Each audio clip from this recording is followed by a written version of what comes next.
sejahtera, selamat berjumpa kembali dalam acara Santapan Rohani. Bapak Ibu Saudara, mari kita akan berdoa sebelum kita melanjutkan kebenaran firman Tuhan, agar Tuhan memberikan kewahyuan kepada setiap kita.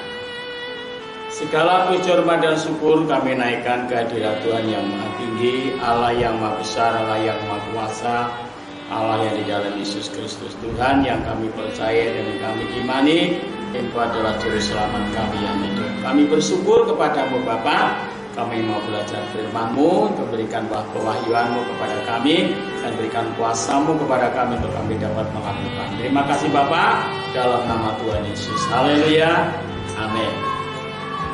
Baik, selamat berjumpa kembali Bapak Ibu Saudara terkasih dalam Tuhan. Firman Tuhan pada saat kesempatan ini dengan satu tema iman dan taat. Ya, kelihatannya sederhana sekali ya Bapak Ibu Saudara ya, iman dan taat. Sudah ngerti ya, sudah lama tahu ya. Ya, ini bukan hanya pengetahuan Saudara, tapi kita mau belajar bersama-sama untuk menjadi pelaku firman. Nah, ayat ini saya ambil dari kitab Ibrani, ya, Ibrani pasal yang ke-11, ya, dengan satu kisah perjalanan Bapak Abraham, ya, itu ditulis dalam Kejadian juga, ya, dari Kejadian pasal 12, ya, sampai seterusnya itu mengisahkan tentang perjalanan Abraham, bagaimana Abraham terpanggil untuk menjadi orang percaya. Ibrani pasal yang ke-11 ayat 8 berkata demikian, karena iman Abraham taat ketika ia dipanggil untuk berangkat ke negeri yang akan diterimanya, menjadi milik yang akan pusakanya, menjadi milik pusakanya. Lalu ia berangkat dengan tidak mengetahui tempat yang ia tuju. Saudara, Abraham dipanggil oleh Tuhan, dipanggil oleh Allah untuk keluar dari Ur Kasdim. Ya. Dari Ur Kasdim dia sampai ke Haran. Setelah dari Haran baru dia ke Kanaan. Nah, kalau zaman sekarang saudara disuruh pergi ke suatu daerah, ke suatu kota, suatu tempat, tidak tahu, saudara tinggal cari, ya, pencet Google Map akan menemukan di mana alamat yang akan saudara tuju. Ya, kalau ke luar negeri ya, saudara tinggal tulis negeri mana, kota mana, ya kan? Lalu alamatnya di mana? Begitu cepat sekali kalau sekarang. Lah kalau zaman dulu Bapak Ibu Saudara, jangankan kok HP saudara, ya, surat saja susah saudara. Pada zaman Bapak Abraham itu saudara. Tetapi luar biasanya Tuhan itu dalam menyuruh seseorang, Alkitab mengatakan, pergilah kamu ke suatu negeri yang akan kutunjukkan kepadamu. Di dalam Kejadian pasal 12, pergilah kamu ke suatu negeri yang akan kutunjukkan kepadamu. Artinya apa? Tuhan memerintahkan Abraham bukan serta-merta hanya tinggal pergi begitu saja tanpa penyertaan Tuhan. Dan luar biasa saudara, penyertaan Tuhan dari Ur Kasdim sampai ke Haran, dari Haran sampai ke Kanaan.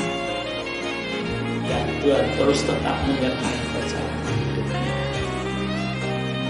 Saudara, ketaatan Abraham ketika dia menerima janji untuk memiliki suatu negeri yang akan diterima, dan itu membuat Abraham semangat.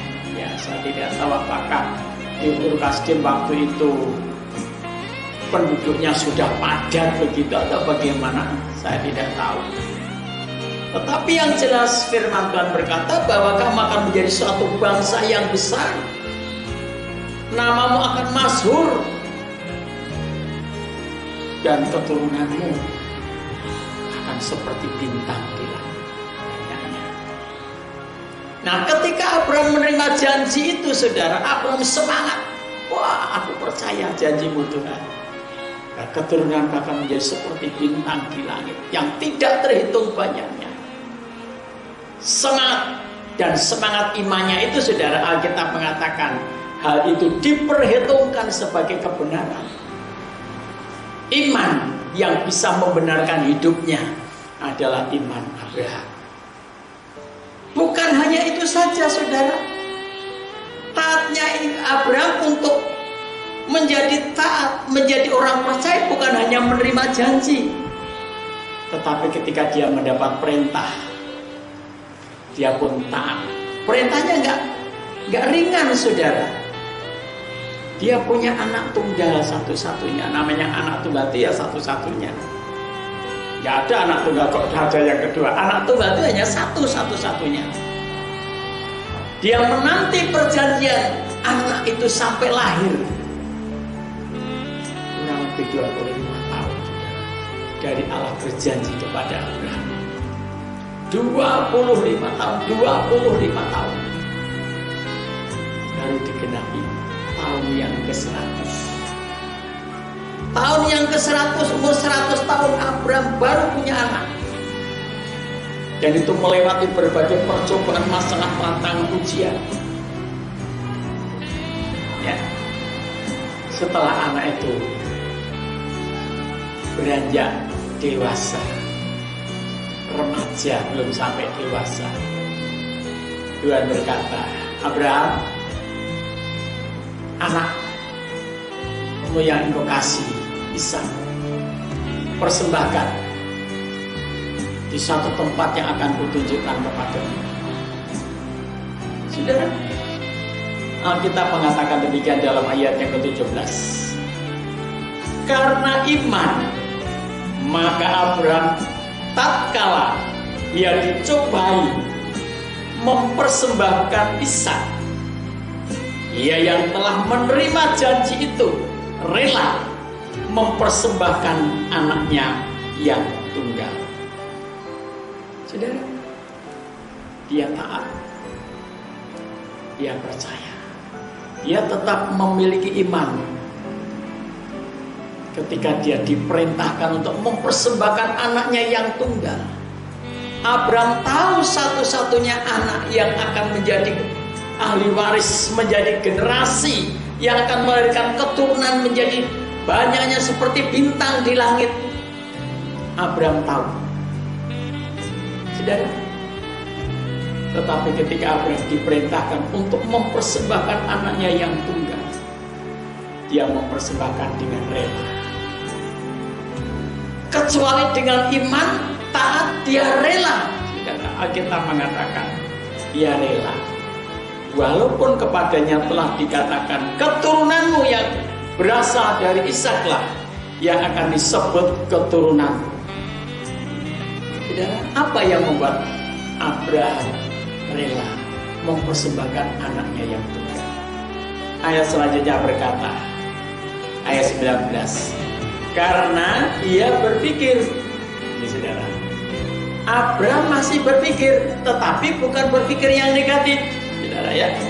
Ia berpikir bahwa Allah berkuasa membangkitkan orang-orang mati sekalipun dari antara orang mati. Abraham melihat kedaulatan Allah. Abraham melihat kuasa Allah yang tidak terbatas.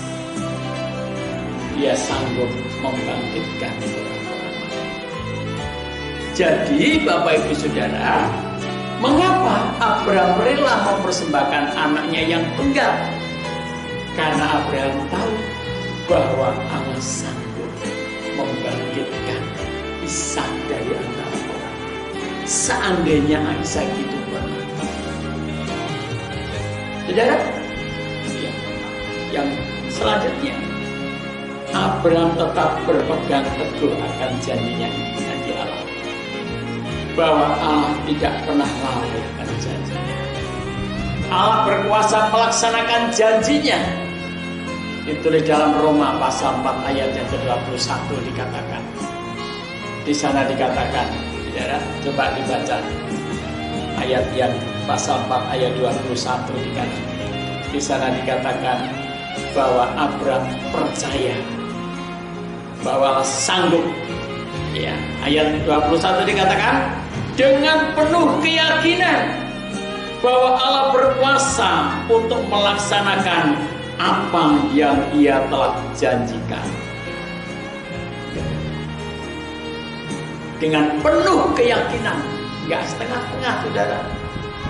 Keyakinan yang penuh yang membuat Abraham imannya menjadi satu kebenaran, diperhitungkan sebagai kebenaran karena penuh keyakinan.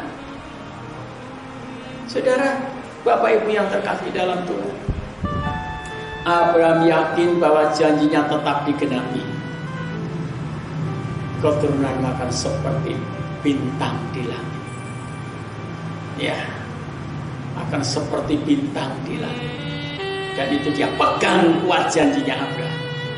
Ini sebabnya Abraham taat, Abraham percaya, Abraham punya iman. Dia taat kepada otoritas Allah.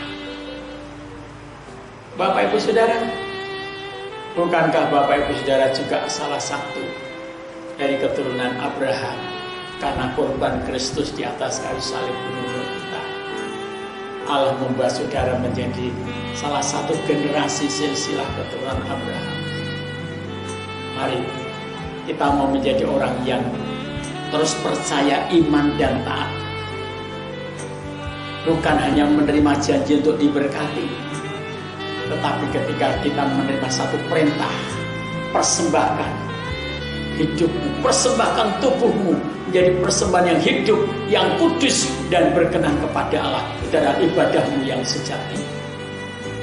Taatkah kita untuk mempersembahkan, menjadi orang yang mempersembahkan hidupnya yang kudus, yang berkenan kepada Allah? Kalau kita adalah orang-orang yang beriman dan taat kepada Allah, saya percaya kita akan bisa melakukan hal itu karena korban Kristus di atas kayu salib gunung Golgota yang membuat hidup Bapak Ibu Saudara kita semua menjadi orang yang hidup kudus dan berkenan kepada Allah. Bapak Ibu Saudara, mari kita mau belajar bersama-sama untuk menjadi orang yang taat, menjadi orang yang beriman secara terus-menerus, walaupun ketika suatu saat kita diperintahkan untuk mempersembahkan sesuatu. Mungkin pekerjaan Tuhan membutuhkan harta kekayaan saudara, membutuhkan harta saudara untuk dipersembahkan kepada Tuhan. Mungkin Tuhan membutuhkan hidup saudara untuk dipersembahkan kepada Tuhan. Kalau saudara dan saya adalah menjadi anak-anak Abraham, kita tetap akan menjadi orang yang taat, menjadi orang yang setia, menjadi orang beriman secara penuh keyakinan. Karena kerajaan Allah sudah menanti Bapak Ibu Saudara dan saya. Hidup bekal menanti Bapak Ibu Saudara dan saya. Jangan takut untuk menjadi orang yang suka berkorban seperti Bapak Abraham, walaupun sakit. Ya, walaupun sakit. Karena apa? Karena Allah sanggup melipat gandakan apa yang saudara lakukan. Allah tidak pernah menyia-nyiakan apapun yang saudara lakukan untuk suatu pekerjaan Tuhan, untuk pemberitaan Injil, untuk pengkabaran Injil. Saudara berkorban untuk pemberitaan Injil, karena Injil adalah kekuatan Allah yang menyelamatkan setiap orang yang percaya. Di mana Injil diberitakan, saudara, kuasa mau dipatahkan, kuasa mau dikalahkan karena pemberitaan Injil yang Allah berikan kepada setiap orang yang percaya. Tertulis dalam surat Timotius 1 Timotius pasal 1 pasal 2 ayat yang ke-10 berkata, 2 Timotius pasal 1 ayat 10 berkata, di mana berita Injil diberitakan, kuasa mau dipatahkan. Oleh sebab itu, Bapak Ibu Saudara, mari kita akan bersama-sama beritakan Injil melalui hidup kita sehari-hari, melalui media massa. Apapun bisa kita lakukan. Barang siapa yang percaya kepadanya akan diselamatkan. Tuhan memberkati. sama-sama berdoa. Dengan segala kerendahan hati kami Bapa, kami berdoa, kami mengucap syukur ya kebenaran firman-Mu yang mengubah kami menjadi orang yang terus beriman kepadamu, yang terus taat kepadamu Tuhan. Ketika kami menerima janji untuk diberkati, ketika kami menerima perintah untuk memberkati orang lain, untuk menolong orang lain, kami mau taat kepadamu Bapa, sebab Engkau yang sudah berkorban untuk kami, untuk menyelamatkan jiwa kami, untuk menyelamatkan roh kami, untuk memindahkan kami dari kuasa dosa, kuasa maut kepada hidup yang kekal. Kami bersyukur kepadamu Bapa, kami berdoa buat teman-teman kami, buat saudara-saudara kami, buat sahabat-sahabat kami yang mendengarkan firman-Mu pada hari itu. Engkau berkati, Engkau selamatkan, Engkau berikan kekuatan, berikan keteguhan kami, tetap setia, tetap taat, dan tetap beriman kepadamu. Engkau Allah satu-satunya yang menjadi juru selamat dunia. Kami berdoa dalam nama Tuhan Yesus. Haleluya. Amin.